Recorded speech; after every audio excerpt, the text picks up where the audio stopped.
5 seconds. Start.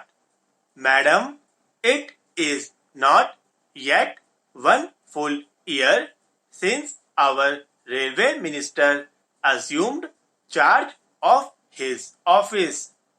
But even during this short period, he has not only been able to keep up the tempo of improvement initiated by his two illustrious predecessors, but he has added considerably to their splendid record.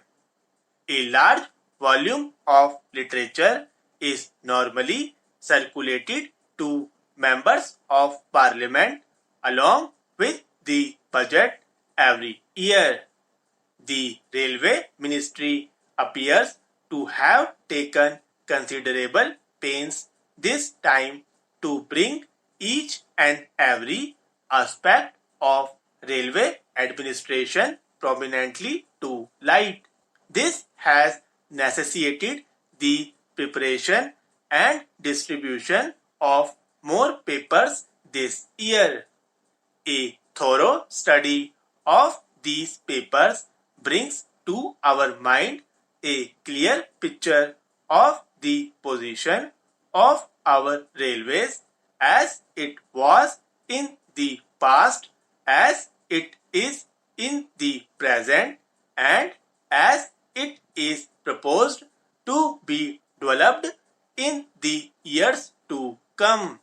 The most redeeming feature of the budget for the next year is that it contains no proposal for the enhancement of passenger fares, even though additional resources to the tune of rupees 50 crores have been sought to be raised next year.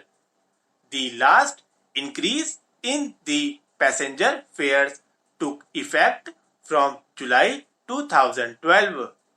The program of planned development of the country, including the program of expansion and development of the railways, needed huge resources. Added to this, the emergency due to the Chinese incursion came before the year was out. It was therefore natural to expect that next year's taxation proposals might include enhancement of passenger fares. The railway minister deserves the thanks and gratitude of the general travelling public of the country that he has spared them from this burden. A small increase in the goods and the parcel traffic rate has, however, been proposed, and this will undoubtedly cause some hardship to the people. The railway minister has, however, elaborately explained in his budget speech that the effect of this increase will not fall heavily on the railway users.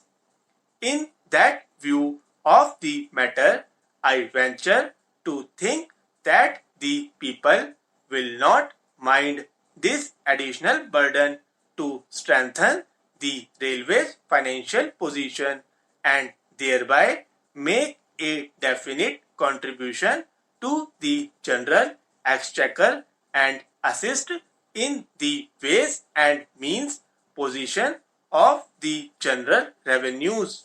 The exemption from the proposed levy of a surcharge on parcel traffic granted to vegetables, milk, and newspapers will be welcomed. Another happy and admirable feature of the railway budget is an appreciable increase of the depreciation reserve fund and the development fund. The two funds together constitute what may be called the two lungs of the railway finance, and in that view of the matter, a rise in these two funds will be welcome. Increase of the annual dividend payable to the general revenues on the railways capital at charge is a step in the right direction. I would, however, venture to think that the next Railway Convention Committee, which is going to be set up in the year 2005, will see its way to recommend an increase of this dividend to 6%, keeping in view the general rise in the borrowing power of the central government. The additional contribution that will come from this increase of the dividend will amount only to rupees 4 crores. The budget speech also contains a fairly comprehensive and exhaustive assessment of the railways performances during the last several years, from which it is quite clear that the railways have not only succeeded in implementing the targets fixed for the 8th and the 9th plans, but will also fulfill the targets fixed for the 10th plan. The drive for indigenous manufacture of all categories of railway equipment has also reached a high water mark, and the day is not far off when our railways will not only be entirely self-sufficient in all its requirements, but will be able to earn foreign exchange by exporting their products abroad. The Chittaranjan Locomotive Works at Asansol, the Diesel Locomotive Works at Varanasi, the Heavy Electrical Works at Bhopal, and the Integral Coach Factory at Chennai have all been geared up to accomplish these objectives. The most creditable thing about indigenous production is that the cost of locomotives and coaches manufactured in India is much below even the ex-factory cost of similar articles imported from Europe.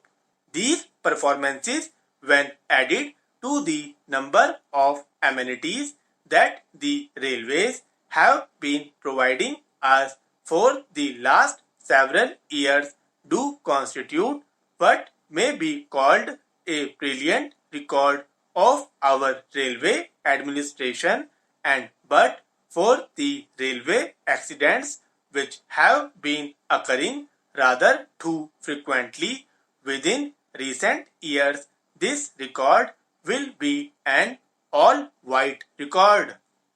These accidents, though regrettable, need not be construed as a serious black mark on the good name of our railwaymen in general.